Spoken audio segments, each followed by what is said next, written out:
Hello friends, എല്ലാ കൂട്ടുകാർക്കും Alice വേഡിന്റെ പുതിയൊരു വീഡിയോയിലേക്ക് സ്വാഗതം. ഇന്ന് നമ്മൾ തയ്യാറാക്കാൻ പോകുന്നത് നല്ല സൂപ്പർ ടേസ്റ്റ് ആയിട്ടുള്ള ടൊമാറ്റോ റൈസിന്റെ റെസിപ്പിയാണ്. കുട്ടികൾക്കൊക്കെ ലഞ്ച് ബോക്സിന് കൊടുത്തയക്കാൻ വേണ്ടിയിട്ട് നല്ലൊരു ഐറ്റമാണ്. വീഡിയോ ഇഷ്ടമാവാമെങ്കിൽ ലൈക്ക് ചെയ്ത് ചാനലൊന്ന് സബ്സ്ക്രൈബ് ചെയ്യാൻ മറന്നു പോകല്ലേ. അപ്പോൾ ഇതെങ്ങനെ ഉണ്ടാക്കുന്നതെന്ന് വേഗം ഒന്ന് കണ്ടു നോക്കാം. ആദ്യം തന്നെ ഒരു പാത്രം അടുപ്പിൽ വെക്കാം. ഇനി ഇതിലേക്ക് നമുക്ക് കുറച്ച് എണ്ണ ഒഴിച്ചു കൊടുക്കാം. നിങ്ങൾക്ക് എണ്ണയ്ക്ക് പകരം നെയ്യ് വേണമെങ്കിലും ചേർത്ത് കൊടുക്കാവേ, വെളിച്ചെണ്ണ ചേർത്ത് കൊടുക്കണ്ട. ഇനി നമുക്ക് ഏലക്ക, ഗ്രാമ്പു, പെരിഞ്ചീരകം, കറുവപ്പട്ട ഇത്രയും കൂടെ ഒന്നിട്ട് മൂപ്പിച്ചെടുക്കാം. ഇനി ഒരു സവാള, ഒരു മീഡിയം സൈസിലെ സവാള സ്ലൈസ് ആയിട്ട് അരിഞ്ഞെടുത്തതോടെ ചേർത്ത് കൊടുക്കുന്നുണ്ട്. ഫ്ലെയിം മീഡിയമിൽ വെച്ചിട്ട് നമുക്കിതൊന്ന് വഴറ്റിയെടുക്കാം. ഈ സവാളയുടെ കളറ് ഒരുപാടൊന്നും മാറിപ്പോകണ്ട കേട്ടോ, ഒരു ലൈറ്റ് കളർ മാത്രം മതി.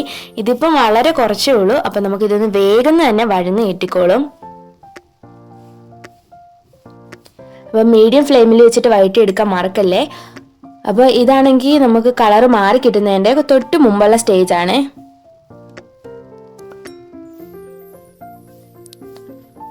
അപ്പോൾ ഇതൊന്ന് വഴറ്റിയെടുത്തിട്ട് ഈ സമയമാകുമ്പോഴത്തേന് ഇതിലേക്ക് 1 ടീസ്പൂൺ ഇഞ്ചി വെളുത്തുള്ളി പേസ്റ്റ് ചേർത്ത് കൊടുക്കാം.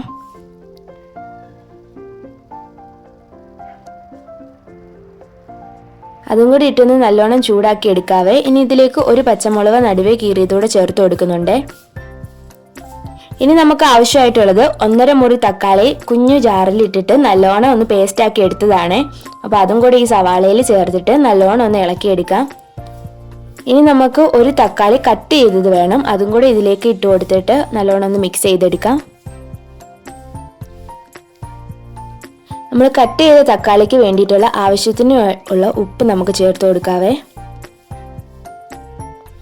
ഇനി ഇതിലേക്ക് ആവശ്യമായിട്ടുള്ള മസാല ഐറ്റംസ് ചേർത്ത് കൊടുക്കാം. 1 ടേബിൾ സ്പൂൺ മുളക് പൊടി, 1 ടേബിൾ സ്പൂൺ മല്ലിപ്പൊടി, 1 ടീസ്പൂൺ മഞ്ഞൾപ്പൊടി, പിന്നെ 1/4 ടീസ്പൂൺ ഗരം മസാലയാണ് ചേർത്ത് കൊടുത്തിട്ടുള്ളത്. അപ്പം ഈ മസാല ഐറ്റംസും കൂടി ഇട്ടിട്ട് നല്ലോണം ഒന്ന് ഇളക്കിയെടുക്കാം. പിന്നെ തക്കാളിക്ക് ഇടുമ്പോൾ നിങ്ങൾ ശ്രദ്ധിക്കണേ, ഇത് ഒരുപാട് പുളിപ്പില്ലാത്ത നല്ല പഴുത്ത തക്കാളി നോക്കി എടുക്കാൻ വേണ്ടി ശ്രദ്ധിക്കണം കേട്ടോ. ഇനി ഇതിലേക്ക് 1/4 കപ്പ് വെള്ളം ഒഴിച്ചു കൊടുക്കാം. വെള്ളം കൂടെ ഒഴിച്ചിട്ട് ഈ ഗ്രേവി നല്ലോണം ഒന്ന് തിളപ്പിച്ചെടുക്കണേ. അതിനുശേഷം നമ്മൾ തയ്യാറാക്കി വെച്ചേക്കുന്ന ചോറ് ഇതിലേക്ക് ഇട്ട് കൊടുക്കാം. അപ്പൊ നിങ്ങൾക്ക് ഏത് റൈസ് വേണമെങ്കിലും എടുക്കാം കേട്ടോ ഇത് ഉണ്ടാക്കാൻ വേണ്ടിയിട്ട്.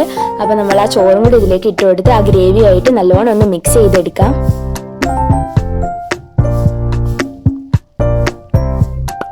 അപ്പൊ ഏകദേശം നമ്മുടെ റൈസ് ഇവിടെ റെഡി ആയിക്കൊണ്ടിരിക്കുകയാണ്. അപ്പോൾ നല്ലോണം ഇതെല്ലാം ഒന്ന് യോജിപ്പിച്ചെടുത്തിട്ടുണ്ട്. അപ്പോൾ ഇത്രയേ ഉള്ളൂ, നമുക്ക് നല്ല അടിപൊളിയായിട്ടുള്ള ടൊമാറ്റോ റൈസ് കിട്ടിയിട്ടുണ്ട്. വളരെ സിമ്പിളാണ് ഇത് ഉണ്ടാക്കാൻ വേണ്ടിയിട്ട്. കുട്ടികൾക്കൊക്കെ വളരെയധികമായിട്ട് ഇഷ്ടപ്പെടും. അവർക്ക് ലഞ്ച് ബോക്സിനും പിന്നെ വലിയവർക്ക് തന്നെ ലഞ്ച് ബോക്സിനെ കൊണ്ടുപോകാൻ വേണ്ടിയിട്ട് നല്ല പറ്റിയ ഐറ്റമാണ്. പിന്നെ ഒന്നുമില്ലെങ്കിൽ നമുക്ക് വീട്ടിൽ തന്നെ പ്രത്യേകിച്ച് സൈഡ് ഡിഷ് ഒന്നും ഇല്ലാതെ കഴിക്കാൻ വേണ്ടിയിട്ട് അടിപൊളിയാണ്. അപ്പോൾ എല്ലാ കൂട്ടുകാരും ഒന്ന് ട്രൈ ചെയ്ത് നോക്കണേ. അപ്പോൾ ഇത്രയേ ഉള്ളൂ. വീഡിയോ ഇഷ്ടമായി ലൈക്ക് ചെയ്യണേ. ടാറ്റാ.